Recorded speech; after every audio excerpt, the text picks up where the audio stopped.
Bonjour à tous, nous poursuivons avec la 15e Mishnah du 3e Pérek.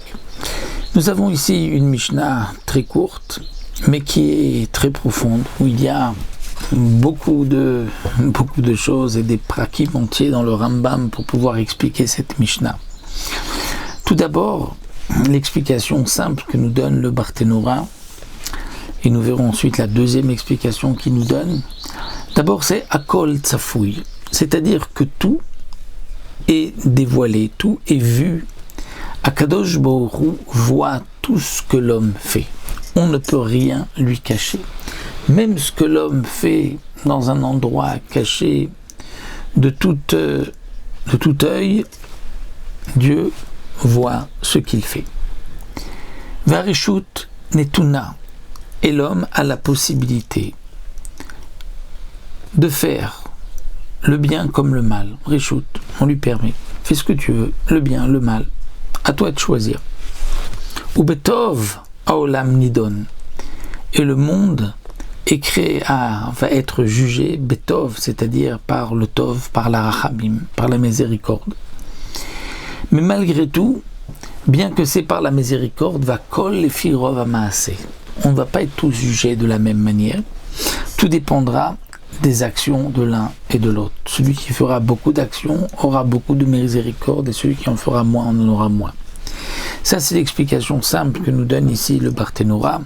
Donc Hachem voit tout ce que l'homme fait, tout ce que l'homme dit, tout ce que l'homme pense, et l'homme a la possibilité de choisir, il a le libre arbitre s'il veut faire le bien ou le mal, et en fonction de ses actions, il sera jugé avec plus ou moins de rachamim, de miséricorde. Deuxième explication nous donne le Barthénora, Akol Tsafoui, c'est-à-dire Akol Tsafoui, toutes les actions des hommes, ce que les hommes ont fait, ce qu'ils font, mais aussi ce qu'ils vont faire, est déjà dévoilé devant Akadosh Baruch Hu. Hachem sait, Dieu sait déjà à l'avance ce que l'homme va faire.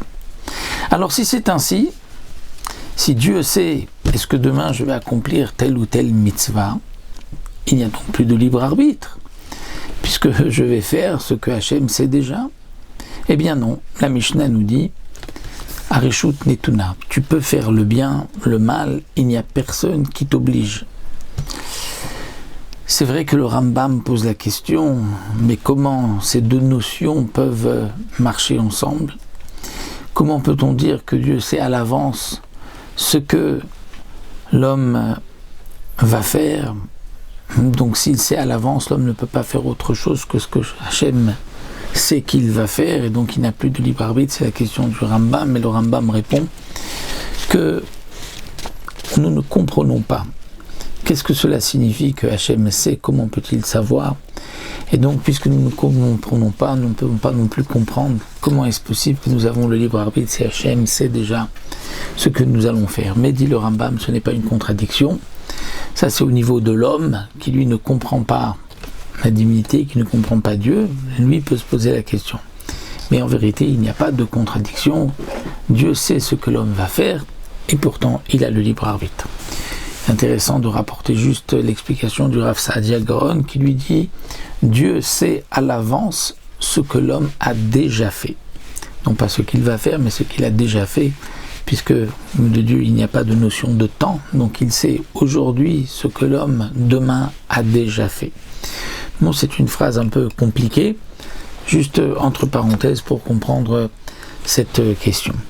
Et donc, le Barthénora poursuit avec l'explication du Rambam, il dit puisque c'est ainsi, puisque l'homme a la possibilité et le libre arbitre, il a la possibilité de choisir le bien ou le mal, donc Betov Aolam Nidon. Donc c'est juste que l'homme va être jugé, être puni s'il a mal agi, être récompensé s'il a bien fait. Et donc étant donné que le rachat, s'il a fauté, c'est parce qu'il voulait le faire, il mérite d'être puni. Le tzaddik, s'il est tzaddik, c'est parce qu'il l'a voulu, et donc il mérite une récompense. Et tout, v'akol et firov amaasé, c'est-à-dire, dit le Rambam, qu'est-ce que cela signifie l'ifirov amaasé? Alors d'après le Rambam, non pas, dit le Barthénora, vakol alpi al maasé, mais les firov amaasé, c'est-à-dire que là le Rambam dit, cette dernière phrase de la Mishnah vient nous enseigner une autre dîne. C'est que tout dépend du maasé. C'est-à-dire que voici comment on doit accomplir une mitzvah. Si quelqu'un a la possibilité de donner 100 à la tzedaka, 100 pièces d'or, eh bien, dit le Rambam, ce n'est pas la même chose s'il donne 100 pièces d'or en une fois ou s'il donne en 100 fois, chaque fois une pièce d'or. Et donc pour le Rambam, il vaut mieux donner à chaque fois une pièce d'or et ainsi il aura accompli 100 fois la mitzvah plutôt que de donner en une seule fois 100 pièces d'or.